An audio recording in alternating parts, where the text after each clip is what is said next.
नमस्कार, मी जगदीश देशमुख. गुरुपौर्णिमा विशेष कार्यक्रमात आपल्या सगळ्यांचं स्वागत. आज गुरुपौर्णिमा, गुरुला अभिवादन करण्याचा दिवस. प्रत्येकाच्या आयुष्यात गुरुचं स्थान हे महत्वाचं आहे. या निमित्तानं आम्ही आपल्या समोर अशा 3 मुलींना आणतो आहोत. त्यांनी लहान वयातच चमकदार कामगिरी करून दाखवली आहे. या तिघीही खेळाडू आहेत. त्यांना त्यांच्या गुरुनं कसं घडवलं याची विशेष दखल घेणारा हा कार्यक्रम. सुरुवातीला आपण आपल्यासोबत ज्या खेळाडू जोडलेले आहेत त्यांची ओळख करून घेऊया.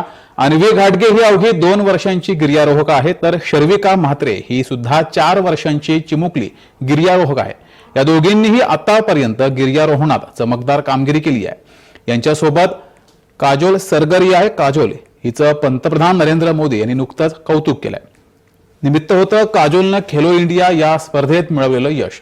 काजोल सांगलीची आहे. अत्यंत सामान्य स्थितीतही तिने हे यश मिळवलंय. या तिन्ही शिष्या सांगलीत त्यांच्या कर्तृत्वात त्यांच्या गुरुचं मोठं योगदान आहे.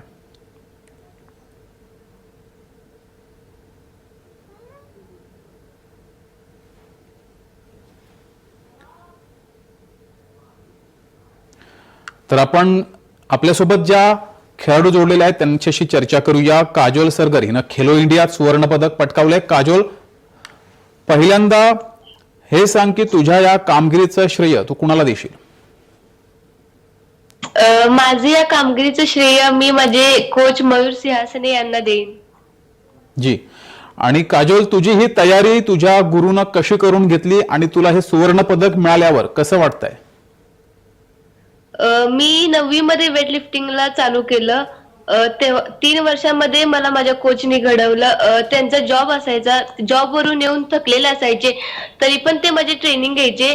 3 वर्षापासून आम्ही सलग ट्रेनिंग करतो आणि सरांनी माझ्यावर खूप मेहनत घेतली आहे. आणि लॉकडाऊन मध्ये तर सगळं बंद होतं तरी पण सरांनी आम्हाला बार्बेल सेट दिलता ट्रेनिंगसाठी, आमची ट्रेनिंग चुकू नये म्हणून. सरांचे यामध्ये खूपच मोठे योगदान आहे. त्यांच्यामुळेच मी इथपर्यंत आज येऊ शकले आहे. मला जे गोल्ड मेडल आले आहे त्याचं पहिलं श्रेय माझे कोच मी मयूर सिंहासने यांना देईन. आणि गोल्ड मेडल आल्यावर खूपच चांगले वाटत आहे. या स्पर्धेसाठी मी 3 वर्षापासून मेहनत करत आहे आणि सरांनी आणि मी ठरवल्याप्रमाणे या स्पर्धेला गोल्ड मेडल आले याचं खूपच चांगले वाटत आहे. यानंतर आपण जाऊया काजोलीचे गुरु मयूर सिंहासने यांच्याकडे. मयूरजी, काजोल हिची तयारी कशी करून घ्यावी लागली? तिच्यामध्ये काय कमतरता होती, त्यामध्ये तिने कसा तुम्हाला साथ दिली आणि तिच्यातल्या कमतरता कमी करण्यासाठी तुम्ही काय मेहनत घेतली? नमस्कार, मी काजलचा कोच मयूर सिंहासने. मागच्या 3 ते 4 वर्षापासून मी तिचं ट्रेनिंग घेतोय आणि साधारणपणे 7th 8th मध्ये ती आमच्या दिग्विजय वेटलिफ्टिंग इन्स्टिट्यूट मध्ये आली होती. कारण तिचा मोठा भाऊही ती माझ्याकडे शिकायला आहे, त्याच्यामुळे त्याचं बघून तीही आली. पण सुरुवातीला एकदम अशी खूपच बारीक अशी होती, पण काटक असल्यामुळं मी तिला शिकवायला घेतलं आणि परफॉर्मन्स चांगला करूसपर्यंतच कोविड आल्यामुळं थोडासा ब्रेक लागला. पण ट्रेनिंग मध्ये ब्रेक लागायला नको म्हणून मी पूर्ण वेटलिफ्टिंगचा सेट वगैरे तिच्या घरी पाठवून दिलेलं, कारण मला तिच्यामध्ये आणि तिच्या मोठ्या भावामध्ये खूप स्ट्रॉंग पोटेन्शियल दिसायचं. तर त्याच्यानंतर तिथं चांगलं ट्रेनिंग सगळं मी फोनवर सांगायचो, हे कर, असं करू नको. ती मला रोजच्या रोज सकाळ संध्याकाळी व्हिडिओ पाठवायची. त्याप्रमाणे मी तिला काय चुका होतात, काय होत नाही, उद्या कशा प्रकारे ट्रेनिंग असायला पाहिजे हे सगळं डिटेल्स आम्ही डिस्कस करून सांगायचो. मग जेव्हा प्रत्यक्षात प्रॅक्टिसला परत सुरुवात झाली, थोडेफार चुका होत्या, त्याच्यावर बारीक लक्ष देऊन आम्ही सगळं तिचं चुका ते दुरुस्त करून घेतल्या. वजन थोडंसं वाढलेलं होतं, ते वेट कंट्रोल करणं तिचं 40चा गट आहे. जी. मात्र मयूरजी, एखादा असा किस्सा आहे का किंवा अनुभव जो काजोलला घडवताना तुमच्या लक्षात राहिलाय? हो, या स्पर्धेचा सगळ्यात मोठा किस्सा आहे. म्हणजे बरेचसे असे छोटे मोठे किस्से असतात, पण ह्या वेळेला जो खेलो इंडिया होतं, त्या खेलो इंडियाच्या वेळेला एकतर खेलो इंडियाच्या आधीची जी कॉम्पिटिशन होती पटियालाची नॅशनल चॅम्पियनशिप, ज्यातनं खेलो इंडियाचं सिलेक्शन झालं तिचं, ते तिची पहिली नॅशनल होती. आणि त्यावेळेला एक तिला वेट कंट्रोलला बराचसा त्रास झाला होता. आणि कसं आहे, तिचं खूप पहिला कॅटेगरी आहे 40 किलो. आणि तिचं साधारणपणे वजन 42 वगैरे असायचं, पण ह्या खेलो इंडियाच्या वेळेला तिचं वेट 43 होतं आणि 3 kg वेट कट करणं हे फार म्हणजे जिकिरीचं काम झालेलं. आणि ती इथून वेट कंट्रोल करत जी. गेलेली, पण तिथं आदल्या दिवशीपर्यंत तिचं 1 किलो वेट उतरत नव्हतं आणि खूप त्रासात ना तिनं ते 1 kg वेट कंट्रोल केलं. मग आम्ही इथं तिचं नॅशनल रेकॉर्डची तयारी करून घेतलेली होती, पण फक्त जी. वेट लॉस मुळे तिला विकनेस आल्यामुळे तिला नॅशनल रेकॉर्ड तिथं करता आला नाही. पण तिनं खूप चांगली मेहनत करून गोल्ड मेडल घेतलं, नाही तर ती नॅशनल रेकॉर्ड इझिली करू शकली असती तिथं. जी. यानंतर आपण अन्वीकडे जाऊया. अन्वी ही अवघ्या 2 वर्षांची आहे. अन्वी घाटगे 2 वर्षांची असून तिने कळसुबाई शिखर सर केलंय. तिच्यासोबत त्यांची आई सुद्धा आहेत. आई अन्वीची गुरु आहे. तर अन्वी पहिल्यांदा तुला हा गिर्यारोहण किंवा हा जो कळसुबाई शिखर आहे तो चढताना दम नाही लागला?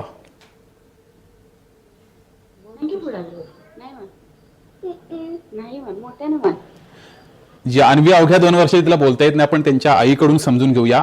अन्वीच्या आईकडे जाऊया. अनिताजी, कळसुबाई शिखर चढताना अन्वी दमली नाही का? तिच्यामध्ये कशा प्रकारचा उत्साह होता?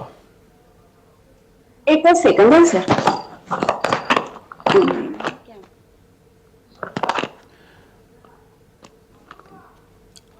अनिताजी, आवाज पोहोचतोय? हा पोहोचतोय सर.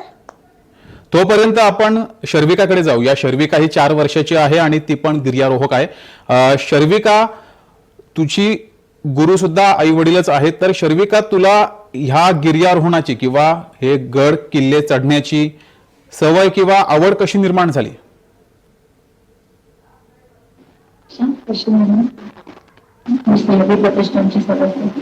मी सयाजी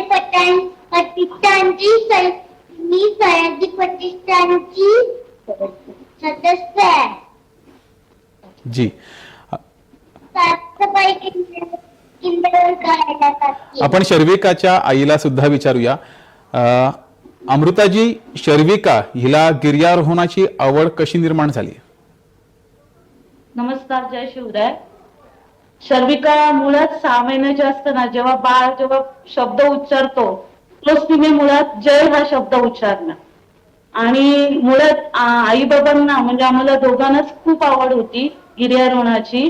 त्याच्यामुळे एकदा आम्ही 1.5 वर्षाची असताना तिला रायगड किल्ल्यावर घेऊन गेलो शिवाजी महाराजांचं दर्शन घ्यायला. शिवाजी महाराजांचं दर्शन गेलं. तिने रायगडचा बहुतेक पॅच हा स्वतःहून ढोकळे टेकत पूर्ण केलेला होता. अमृताजी, मी तुम्हाला थोडा वेळासाठी थांबवतोय, कारण जिने हा पराक्रम केलेला आहे शर्विका दिसत नाहीये टीव्हीवरती. तिला कृपया आपल्या मांडीवर घ्या, जेणेकरून ती कॅमेरा समोर दिसेल. आणि अमृताजी, तिला मांडीवर घेऊन तुम्ही बोला.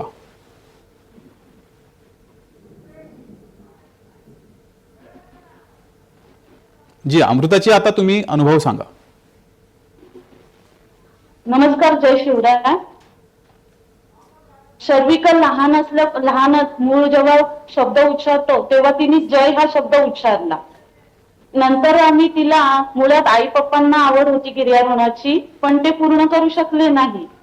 नंतर एक दिवशी आम्ही शिवरायांचं दर्शन घेण्यासाठी रायगड किल्ल्यावर गेलो. रायगडचा तिने बहुतेक पॅच ढोकरे टेकत 1.5 वर्षाचा असताना पूर्ण केला. पूर्ण करताना आम्हाला तिच्या मनात काहीतरी वाटलं आणि ती अजूनही टीव्हीवर कार्टून वगैरे न बघता ऐतिहासिक कार्यक्रम तिला खूप आवड आहे. जर आपण कार्टून बातमी हा प्रकार लावला की ती अशी चिरचिरते, पण ऐतिहासिक कार्यक्रम कोणतेही असले तर आवडीने बघते. जी. आणि अमृताजी, आतापर्यंत शर्विकाने किती गड किल्ले सर केलेले आहेत? आतापर्यंत शर्विकाचे 52 किल्ले सर झालेले आहेत. जी. त्याच्यात जलदुर्ग आहेत, गिरिदुर्ग आहेत. जी. कळसुबाई उंच शिखर, साल्हेर सगळ्यात उंच किल्ला, गिरनार शिखर सर केलेला आहे तिने. जी. आपण पुन्हा एकदा अन्वीच्या आईकडे जाऊया. अनिताजी, अन्वीला ही आवड कशी लागली आणि तुम्ही तिच्याकडून कशी तयारी करून घेता एखादा मोठा शिखर चढायचा असेल त्या अगोदर? नमस्कार, मी अनिता चेतन घाटगे. माझी अन्वी चेतन घाटगे 2 वर्ष 11 महिन्याची मुलगी आहे. अक्षरशः आम्हाला खूप आश्चर्य वाटलं जेव्हा 6 महिन्यात ही रांगायला हवी होती तर हिने रांगणं स्किप केलं आणि ही उभी राहिली. आणि 9 ते 10 महिन्याची जेव्हा ही होती तेव्हा 1.5 ते 2 किलोमीटर ही चालायची. मग तो आम्ही हिच्यातला स्पार्क ओळखून मग हिला आम्ही चालवण्यास सुरुवात केली. तर ती 18 महिन्याची जेव्हा होती तेव्हा हिने पावनखिंड मोहीम फत्ते केली. मग त्याच्यानंतर वेसरत ते कोदे हा जंगल ट्रेक तिने पूर्ण केला. मग अशा पद्धतीनं तिने आपल्या कोल्हापुरातले बोरबेट, परत शिवगड असे बरेचसे गड किल्ले चढायला उतरायला तिची ती सुरुवात केली. आणि यानंतर मग आम्ही ठरवलं की ही कळसुबाई सर करू शकते. रडायचं नाही, तू रेकॉर्ड व्हायला. त्यानंतर आम्ही विचार केला की कळसुबाई सर करेल. आणि कळसुबाई शिखर हे महाराष्ट्रातली सर्वात उंच शिखर असल्यामुळं याची प्रॅक्टिस आम्ही साधारण डिसेंबर पासून सुरुवात केली. आणि या प्रॅक्टिस साठी ती दररोज 1.5 ते 2 तास तिचा वेळ द्यायची. आणि त्या 1.5 ते 2 तासात शिवाजी विद्यापीठातील जे स्टेडियम आहे तर या स्टेडियमचे 25 वेळा ती चढण उतरण करत राहायची. आणि त्या ग्राउंडला 4 ते 5 फेऱ्या ती मारायची. अशा पद्धतीने तिचा हळूहळू प्रॅक्टिसचा वेळ वाढवत नेला. आणि मग आम्ही 30 जुलैला कोल्हापूरवरून नाशिकसाठी निघालो. तर तिने पूर्ण रात्रीचा प्रवास करून पहाटे ती बारी गावात पोहोचल्यानंतर 11 वाजता तिने कळसुबाई शिखर चढण्यास सुरुवात केली. आणि 2:16 बरोबर ती कळसुबाईच्या शिखरावर न दमता न थकता आणि कुठेही न थांबता शिखरावर पोहोचली होती. आमच्या सोबत गिर्यारोहण संस्थेचे गिर्यारोहक होते. परत बारीगावचे ग्रामस्थ दशरथ खाडे हे आमच्या सोबत. अनिताजी, अन्वीने पुढे काय करावं, कशामध्ये करिअर करावं, आपली काय त्या संदर्भात तयारी आहे, काय स्वप्न आहेत? माझे स्वप्न असं आहे की तिच्यात हा स्पार्क आहे गिर्यारोहणाचा. तर तिनं या गिर्यारोहण क्षेत्रात खूप उंच असं स्वतःचंही भविष्य निर्माण करावं, पर्यायाने कोल्हापूरचं नावही उंच करावं असं माझं एक स्वप्न आहे. आणि त्या अनुषंगानं आता तरी आम्ही तिची प्रॅक्टिस घेतोय. आणि ती देखील आम्हाला तेवढाच सपोर्ट करते किंवा सहकार्य करते ती तिच्या प्रॅक्टिसच्या वेळेला. जी जी अनिताजी, तुम्ही तोपर्यंत अन्वीला घेऊन या, तोपर्यंत आम्ही इतरांशी चर्चा गप्पा मारतो.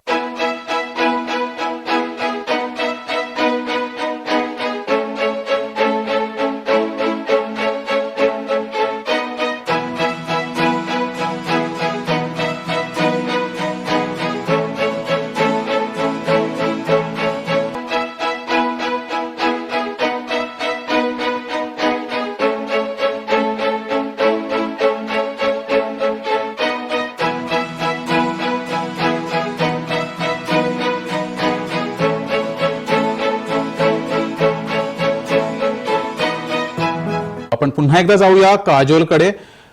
काजोल, तू जे वेट लिफ्टिंग करतेस हा यावेळेस तुझा आहार का असतो आणि या आहाराचा खर्च कोण करतं?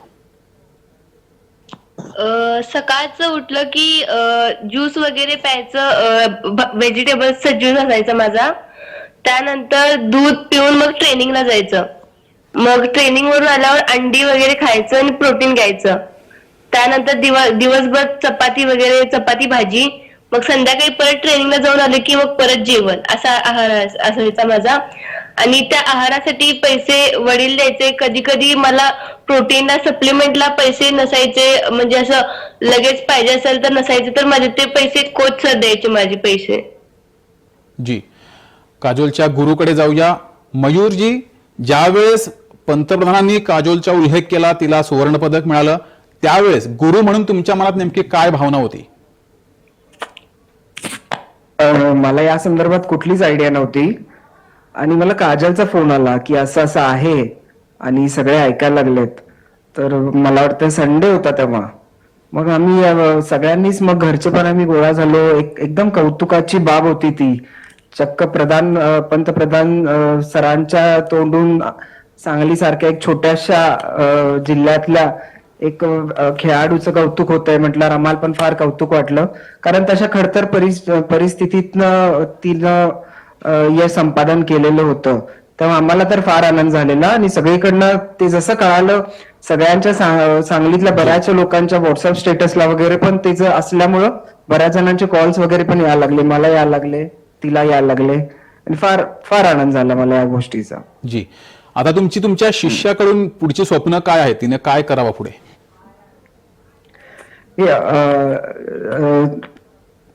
स्वप्न म्हणजे सगळ्यांना ऑलिम्पिक्स करावं हे स्वप्न असतंय. पण आम्ही टप्पे दिलेले आहेत तिला. सगळे माइलस्टोन्स गाठत गाठत मग ऑलिम्पिक्स पर्यंतचं ध्येय आहे. तर पहिला तर ती आता एक खेलो इंडिया झालेली आहे. पुढच्या वर्षीचा आमची इच्छा आहे की ती ज्युनियर नॅशनल व्हावी, त्याच्या नेक्स्ट इयरला सिनियर नॅशनल, आणि मग कॉमनवेल्थ गेम्स, एशियन गेम्स पाठांतरात केल्यानंतर आम्ही ऑलिम्पिक्सचं जे काही प्लॅनिंग असेल ते त्याप्रमाणे करणार. सुरुवातीचे हे जे माइलस्टोन्स आहेत, एक एक जी. माइलस्टोन्स गाठणं हे आमचं सुरुवातीचं ध्येय आहे. जी, आपण पुन्हा एकदा अन्वीकडे जाऊया. अन्वीच्या आई अनिताजी आहेत. अनिताजी, थोडं कॅमेऱ्यापासून दूर बसा म्हणजे तुम्ही पूर्ण दिसू शकाल. तुमचं अनिताजी, तुमचं आणि अन्वीचं हे आई मुलगी हे नातं आहेच, मात्र गुरु आणि शिष्याचं नातं कसं आहे? अन्वी तुमचं ऐकते का, हट्टी आहे का, कशी आहे? तसं लहान मुलांचा हा कालखंड थोडासा हट्टीच असतो. त्यामुळे थोडस तिला समजावून सांगितलं तर ती ऐकते, सहकार्य करते. पण मुळात तिला ट्रेकिंगची खूप आवड आहे, म्हणजे चालण्याची, परत रॉक क्लाइम्बिंगची वगैरे तिच्यातच ती आवड असल्यामुळे ती ऐकते, करते. आणि एक गुरुची तर तिच्या सोबत आता एक नाळ जोडतच चालले, आणि आईची भूमिका तर निभावतेच आहे. पण काही काही वेळेला खूप कठोरपणे निर्णय घेऊन तिला सांगावं लागतं की हे असं कर, मग ऐकते ती, तशी समजूतदार आहे. बरं अनिताजी, तुमचे कठोर निर्णय काय असतात ते सांगा, आणि त्यावेळेस नेमकी अन्वीची भूमिका काय असते, अन्वीचा मूड कसा असतो? कठोर भूमिका म्हणजे काही काही वेळेला तिला लहर येते की मला आज हेच हवं आहे, तेच हवं आहे. तर काही काही वेळेला असा विचार येतो की जर आत्ताच्या आता दिलं तर भविष्यात हे धोकादायक होऊ शकतं. मग त्यावेळेला माझ्याकडे ती वस्तू असून पण मी तिला देत नाही, कारण तिला मी संयम हा गुण खेळाडूंच्यात असायला हवा आणि तो तिच्यात बिंबवता यावा, म्हणून तिला संयम हा गुण शिकवण्याचा परोपकारीने प्रयत्न करत राहते. आणि त्यावेळेला मग ती थोडी नाराज होते, पण ठीक आहे, जी. तिची ती नाराजगी नंतर दूर करता येते, पण तिच्यात संयम, पेशन्स हे वाढू देते. जी, आपण शर्विकाकडे जाऊया. शर्विका, तू हा जो पराक्रम केलेला आहेस, इतक्या कमी वयात तू गिर्यारोहक आहेस, तर तुझ्या शाळेमध्ये तुझ्याबद्दल काय म्हटलं जातं, तुला कशी शाबासकी दिली जाते? माझ्या शाळेचं नाव चिंतामळगाव केळकर विद्यालय, अलिबाग, झेंडे, अलिबाग. बरं, मग शाळेतले तुझे जे मित्र आहेत, मित्र मैत्रिणी, ते तुझ्यासोबत कसे वागतात? शर्विकाला शाळेत जाऊन आत्ताच एक महिना पूर्ण झालेला आहे. 2 वर्ष लॉकडाऊन मध्ये शाळेत गेलेलीच नाहीये शर्विका, कारण आत्ताच ती सिनियरला आहे. जी. पण तिच्या स्कूलच्या पहिल्या दिवशीपासून अजूनपर्यंत ती हौशीने जाते. एक दिवस तापाला जरा तरी घरात ठेवलं तरी ती रडते. आम्हाला उलट खोटं सांगायला लागतं की आज संडे आहे, तुला सुट्टी आहे. जी, अमृताजी, तुम्ही शर्विकाच्या आई आहात, सोबतच त्यांच्या गुरु सुद्धा आहात, तर गुरु शिष्याचं तुमचं नातं कसं आहे? तुम्ही सांगितलेल्या सगळ्या गोष्टी गुरु म्हणून शर्विका ऐकते का? जसं शिवरायांची जिजामाता, त्याप्रमाणे आमच्यात घट्ट नातं आहे. जिजामातांनी जसं शिवरायांना घडवलं, त्याचप्रमाणे मला शर्विकाला घडवण्याचा मी प्रयत्न करेन. तसंच घडवेन असं नाही, पण प्रयत्न नक्की करेन. शर्विकाला मी अजूनपर्यंत मोबाईल आणि टीव्हीच्या इथून दूर ठेवलेला आहे. तिचं शून्यच आहे. टीव्ही बघते, ऐकते, मोबाईल घेते फक्त अभ्यासापुरता, तो पण थोडा वेळ झाला की लगेच बंद ठेवते. शर्विका हे माझं ऐकते, पप्पांचं ऐकत नाही, पण माझं पूर्ण बस बोलल्यावर बसते, कारण एक कोणतरी तरी कठोर पाहिजे, त्याच्याशिवाय घडू शकत नाही. बरोबर. मात्र अमृताजी, शर्विकानं पुढे कुठल्या क्षेत्रात करिअर करावं असं तुम्हाला वाटतंय, आणि त्यासाठी तुम्ही कशा प्रकारे त्यांची तयारी करून घेणार आहात? शर्विकाला आम्ही रॉक क्लाइम्बिंग आता शिकवतो. चालूच आहेत प्रयत्न, पण आम्हाला महाराष्ट्रातले खंडातले 7 खंडातले किल्ले करायचे आहेत, आशिया खंडातले, ऑस्ट्रेलिया. पण आम्ही आता ही मोहीम होती मे एप्रिल पासून खूप प्रयत्न केले, पण आर्थिक परिस्थिती नाही म्हणून आमचे मागे राहिला हा प्रयत्न. जी. पण आम्ही नक्कीच तिला पुढे नेण्याचा प्रयत्न करू. जी, आपण पुन्हा एकदा अन्वीकडे जाऊया. अनिताजी, अन्वी बोलू शकते का? हो बोलेल, विचारा सर प्रश्न, बोल. अन्वी, कळसुबाई शिखर चढताना तुला दम लागायचा का? दम लागल्यावर तू आईला काय बोलायचीस? नाही लागलं. बर, आणि तहान वगैरे लागायची की नाही?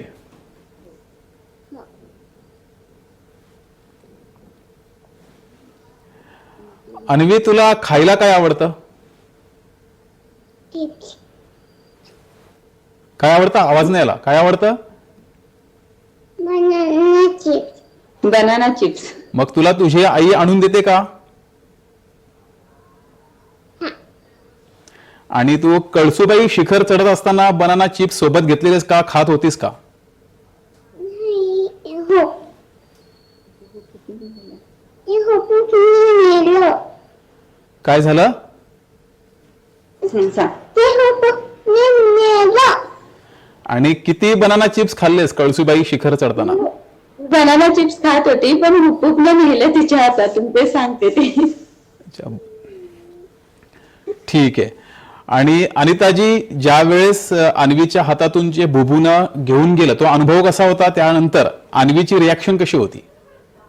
सडनली अन्वीने एकदम जोरात रडायला सुरुवात केली. मग तिला विचारलं की काय झालं, तर ती बोलली की हे बघ माकडाने घेऊन गेले. आणि तिचं एकच सुरू होतं. इथं आल्यानंतर पण प्रेस कॉन्फरन्सला जेव्हा ती सामोरी गेली तेव्हा पण ती ते सांगत होती, त्या बुबूने मला मागायला हवं होतं, भूक लागले म्हणून मी दिलं असतं, त्यानं माझ्याकडून हिसकावून का घेतलं, असं करायचं असतं का, ते आम्हालाच विचारत होती. बर. मग आम्ही तिला समजावून सांगितलं ते प्राणी आहे, ते तसंच करतं, त्याला भूक लागल्यावर ते हिसकावून घेतलं. जी. आपण पुन्हा एकदा काजोलकडे जाऊया. काजोल, सध्या तुझा दिनक्रम कसा असतो? सकाळी 5:30 ला उठते मी. 6 वाजता ट्रेनिंगला जाते. 6 वाजता ट्रेनिंगला गेलं की 9, 9:30 वाजता ट्रेनिंग होते माझी. मग तिथून परत कॉलेज करते मी. कॉलेज झालं की माझं परत संध्याकाळी 5:30 ला ट्रेनिंग होते. 5:30 ला ट्रेनिंग सुरू झाली की 8:30 ला संपते माझी ट्रेनिंग. मग 8:30 ला ट्रेनिंग संपली की घरी यायचं. आमचं हॉटेल पण आहे, हॉटेलमध्ये कामं वगैरे करायची. मग परत 11:30 ला झोपायचं. जी. शर्विकाकडे जाऊया. शर्विका, तू गिर्यारोहक आहेस. किल्ले चढताना किंवा एखादा मोठा कळस शिखर चढताना तू दमतेस का? तुला आवडतं का हे करायला? आवडतं. मग तुला एखादा दमत नाही, शिवराय देतात. शर्विका, तुला किल्ला चढताना दम लागतो का? नाही, मला शिवराय शक्ती देतात. बर. तुला खायला काय आवडतं? मच्छी. मच्छी. मच्छी म्हणते ती. मग गड किल्ले चढायच्या अगोदर ताकद मिळावी म्हणून तू मच्छी खाऊन जातेस का? हो. चिकन खाते. चिकन खाते. शर्विकाच्या आईला विचारूया. अमृताजी, तुम्ही मुलीचा आहार कसा सांभाळता? तिला शक्ती मिळावी, ताकद मिळावी म्हणून नेमका कशा प्रकारचा आहार देता? शर्विकाला आम्ही मुळात नॅचरली देतो. शर्विका खाण्याबद्दल काहीच तक्रार करत नाही. जरी आपल्या घरात आमटी भात पालेभाजी जी असेल ती आवडीने खाते आणि ताटातलं अन्न पूर्णपणे संपवते. जरी आजारी वगैरे असली तर डब्बल जेवते ती. बरं. आणि एखादी मोठी मोहीम फत्ते करायची असेल त्या अगोदर तुम्ही तिची कशा प्रकारे तयारी करून घेता? तेव्हा आम्ही डॉक्टरांना विचारतो कोणत्या प्रकारचा आहार दिला पाहिजे. कारण शर्विका कुठूनही किल्ल्यावर आली, मोठी मोहीम झाली की आम्ही ती डॉक्टरकडे रेफर करतो. डॉक्टर सांगतात की तिला बदाम ह्या टाइमात दिले पाहिजेत. त्याच्यानंतर कोणत्या वेळेस आमटी भात किंवा डाळ भात, चिकन, त्याच्यानंतर कॅल्शियमसाठी चिंबोरी, ह्या प्रकारचे अन्न आम्ही तिला देतो. बरं. हाच प्रश्न आपण अन्वीच्या आईला सुद्धा विचारूया. अनिताजी, ज्या वेळेस एखादं मोठं शिखर किंवा किल्ला चढायचा असतो त्यावेळेस तुम्ही अन्वीला कशा प्रकारे आहार देता? तिची कशा प्रकारे तयारी करून घेता? अन्वीचा आहार म्हणजे सर्व पालेभाज्या देतो आम्ही, सर्व फळं. आणि अन्वीला दुधातून नेहमी आम्ही काकवी देतो. काकवी जी गुळाची असते ना, घरातून ती काकवी गुळात मिक्स करून ती आम्ही तिला दूध देतो. त्यानंतर मोस्टली चॉकलेट्स खात नाही. आणि हिरवे मूग, जे मोड आलेले हिरवे मूग आहेत ते हिरवे मूग नेहमी तिच्या जेवणात असतात. थोडेसे मीठ घालून फ्राय करून ते. आणि कढी भात हा तिचा आवडता मेनू आहे. बाकी सर्व पालेभाज्या, नाचणीचं तिला सर्वात जास्त प्रमाणात लाडू बनवून दिले जातात. परत त्याची घावणं बनवून दिले जातात. नाचणीचे पदार्थ तिच्या आहारात जास्त असतात. जी. हाच प्रश्न आपण काजोलला विचारूया. काजोल, तू वेट लिफ्टिंग मध्ये करिअर करतेस. तुझा आहार कसा असतो? तू कशा प्रकारे या सर्वांची काळजी घेतेस? सकाळी उठलं की कडधान्य आणि माझं बीट आणि गाजरचा सकाळचा ज्यूस असतो. आणि त्यानंतर दुपारी ट्रेनिंग झालं की मग परत अंडी वगैरे असायची माझे, अंडी आणि प्रोटीन. आणि मग दुपारी चपाती भाजी, एक चपाती आणि भाजी खायचं. आणि भात टोटली बंद असतो वेट कंट्रोलमुळे. आणि परत जिम ट्रेनिंगला जाताना इव्हिनिंगच्या परत कडधान्य आणि ज्यूस प्यायचा. आणि तिकडून आले की डायरेक्ट जेवण करायचं. जी शेवटचा प्रश्न आपण विचारूया मयूर सिंहासने यांना. मयूर जी वेट लिफ्टिंग मध्ये करिअर करायचं असेल तर नेमकी काय काळजी घ्यायला हवी आहे? बघा, सगळ्यात आधी तर वेट लिफ्टिंग मध्ये मी ऍडमिशन करून घेताना ते मुलं त्या वेट लिफ्टिंग साठी सुटेबल आहेत का नाही ते बघितलं जातं. बऱ्याचदा कसं होतं की पालक या नात्याने लोकांना वाटत असतंय की माझा मुलगा ह्यात जावा, ह्या खेळात जावा, त्या खेळात जावा, माझी मुलगी हे करावी ते करावी. प्रत्यक्षात ती त्या गेम मध्ये किंवा त्या ठिकाणी सुटेबल आहे की नाही हे पाहिलं जात नाही. आमची पहिला टेस्ट असते आणि बॅटरी टेस्ट. त्या बॅटरी टेस्टच्या ह्याच्यावरच आम्ही ठरवतो की मुलांना घ्यायचं का नाही.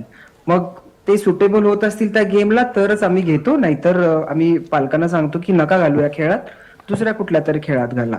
अशा प्रकारे आमची पहिली एंट्री असते. आणि त्याच्यानंतर मग आमचं प्लॅनेट असतं डिटेल की कशा प्रकारे ट्रेनिंग दिलं जातं. आणि मग टप्प्याटप्प्याने त्यांचा परफॉर्मन्स वाढता ठेवावा लागतो. 2 टाइमचं ट्रेनिंग कंपल्सरी असतं आमच्याकडे, सकाळी आणि संध्याकाळी. जी. तर या गुरुपौर्णिमा विशेष कार्यक्रमात काजोल, अन्वी, शर्विका आणि त्यांचे गुरु, त्यामध्ये शर्विका आणि अन्वीच्या आईच त्यांच्या गुरु आहेत, या सर्व सहभागी झालात. तुमच्या सर्वांचं जय महाराष्ट्रकडून अभिनंदन पुढच्या कारकिर्दीसाठी आणि सहभागी झाल्याबद्दल धन्यवाद.